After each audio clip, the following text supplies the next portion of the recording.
عام دنوں میں شعبان کے کسی بھی دن روزہ رکھا جائے تو وہ بڑی فضیلت کا سبب ہے، دوسرے مہینوں سے زیادہ ثواب ملتا ہے شعبان میں روزہ رکھا، اس لیے کہ رسول کریم صلی اللہ علیہ وسلم کی سنت ہی، اتباع سنت میں اگر رکھے گا تو ثواب زیادہ ملے گا۔ اور اسی شعبان کے اندر اللہ تعالیٰ نے ایک رات رکھی ہے جو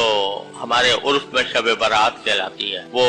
شعبان کے بالکل بیچ میں آتی ہے، 14 یا 15 شعبان، 14 اور 15 کے درمیانی رات ہوتی ہے کہ شعبان کا جو مہینہ ہے یہ در حقیقت اپنے آپ کو رمضان کے لیے تیار کرنے کا تیار کس طرح کریں؟ تیار اس طرح کریں کہ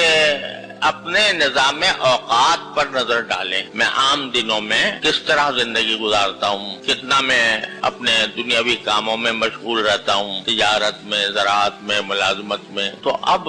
اپنا پروگرام ایسا بنائیں، شعبان میں اس بات کی تیاری کریں کہ رمضان میں اللہ تعالیٰ کے فضل سے عام دنوں سے زیادہ عبادت کی توفیق ہو جائے۔ اس کے لیے ابھی سے شعبانی میں تیاری کرنی پڑتی ہے، مثلا بہت سے آپ کے سامنے کوئی لمبے چوڑے کام ہیں جن میں کافی مشغولیت ہونی ہے، تو رمضان آنے سے پہلے ان کو نمٹا کوشش کریں کہ میں رمضان سے آنے سے پہلے ان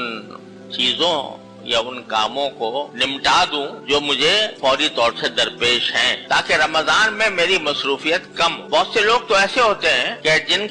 جن کے دن اور رات ان کے اپنے اختیار میں ہوتے ہیں، بھئی میں اگر دن میں چھٹی کرنا چاہوں تو کر سکتا ہوں، تو ایسے لوگ تو خاص طور پر کوشش یہ کریں کہ رمضان کے مہینہ دوسری مصروفیات سے اپنے آپ کو کنارہ کش کر کے رمضان کے حقوق ادا کرنے کے لیے تیار، اگر اپنے اختیار میں ہے۔ بھئی اور سارے کام بعد میں دیکھیں گے، رمضان کے اندر تو بس اللہ تعالیٰ کی طرف رجوع کا اہتمام کریں۔ اور بعض ایسے حضرات ہوتے ہیں کہ جو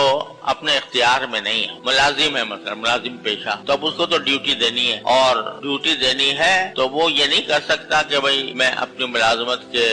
جو 8 گھنٹے ہیں اس کو 6 گھنٹے کر لوں یا 5 گھنٹے کر لوں، خود اپنے اختیار میں۔ تو اس کے بارے میں نبی کریم سرور عالم صلی اللہ علیہ وسلم سے جو بات ثابت ہے وہ یہ ہے کہ جو ملازم کا جو کہنا چاہیے افسر ہے یا حاکم ہے، اس کو آپ نے ترغیب دی ہے، اس کو یہ کہا ہے کہ بھئی جو تمہارے پاس ملازمت کر رہا ہے تو رمضان کے مہینے میں اس کو ذرا کچھ اس کی رعایت کر۔ اور حدیث میں الفاظ یہ ہے کہ من خفف عن مملوکہ فی رمضان خفف اللہ عنہ یوم القیامہ او کما قال صلی اللہ علیہ وسلم، کہ اگر کوئی افسر، کوئی حاکم، وہاں آقا کا لفظ ہے، کوئی آقا اپنے ملازم سے، اپنے غلام سے کام کم لے رمضان میں اور اس کے اوپر تخفیف کا معاملہ کرے کہ بھئی اس کے فرائض میں کچھ تخفیف کر دے، اوقات میں کچھ تخفیف کر دے، تو اللہ تعالیٰ قیامت کے دن اس شخص کے ساتھ تخفیف کا معاملہ کر، جیسے تو نے میرے بندے کے لیے رمضان میں تخفیف کی، اس کے اوقات کم کر دیے مثلا، یا بہت زیادہ بوجھ والا کام نہیں ڈالا، تو جب آخرت میں پہنچو گے تو اللہ تبارک و تعالیٰ تمہاری بھی تخفیف کر دیں گے۔ کیا تخفیف کر دیں گے؟ کہ تخفیف کرنے کا معنی یہ ہے کہ گناہوں کا بوجھ لے کر آئے تھے اعوذ باللہ، تو اللہ تعالیٰ اس بوجھ میں کمی کر دے گا، اس بوجھ میں کمی کر دیں گے۔ تو اگر تم یہ کام کرو گے کہ اپنے ملازم سے، اپنے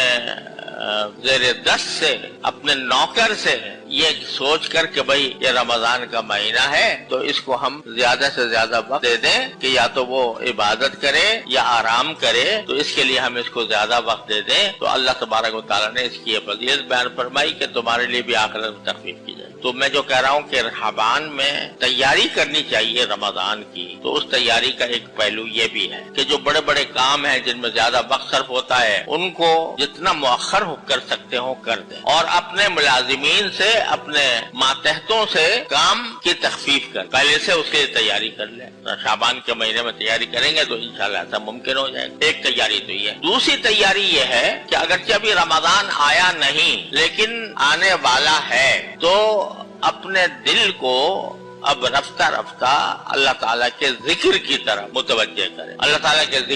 ذکر جو ہے وہ ایک تو وہ کلمات ہیں جو عام طور سے ذکر سمجھے جاتے ہیں، سبحان اللہ، الحمدللہ، لا الہ الا اللہ، اللہ اکبر، لا حول ولا قوت الا باللہ العلی العظیم۔ اور ویسے ہر وہ کلمہ، ہر وہ بات جو اللہ تبارک و تعالیٰ کی رضا کے لیے کی جا رہی ہو وہ بھی ذکر میں داخل۔ اسی لیے بزرگوں نے فرمایا کل مطیع للہ فہو ذاکر، جو بھی شخص اللہ کی اطاعت میں کوئی کام کر رہا ہو، چاہے تجارت ہی کیوں نہ ہو، لیکن اس لیے سے کر رہا ہے کہ اللہ تبارک و تعالیٰ کی اطاعت کے ساتھ کروں گا، کسی کو دھوکہ نہیں دوں گا، کسی کے ساتھ بد معاملگی نہیں کروں گا، خوش اخلاقی کا اختیار کروں گا اللہ کو راضی کرنے کے لیے. تو اب جو تجارت کر رہا ہے بندہ وہ بھی ذاکر ہے. کل مطیع للہ فہو ذاکر. تو اب اپنے آپ کو ذکر کی طرف زیادہ سے زیادہ متوجہ کرنے کی کوشش کریں. تو اس وجہ سے یہ کام تو ابھی سے شروع کر دیں رمضان کی تیاری کے لیے کہ ذکر کثرت سے ہو، اٹھتے بیٹھتے چلتے پھرتے، اور ذکر میں یہ دعا بھی شامل ہے، اللہ رمضان آنے والا ہے، ہمیں اس رمضان کے صحیح حقوق ادا کرنے کی توفیق عطا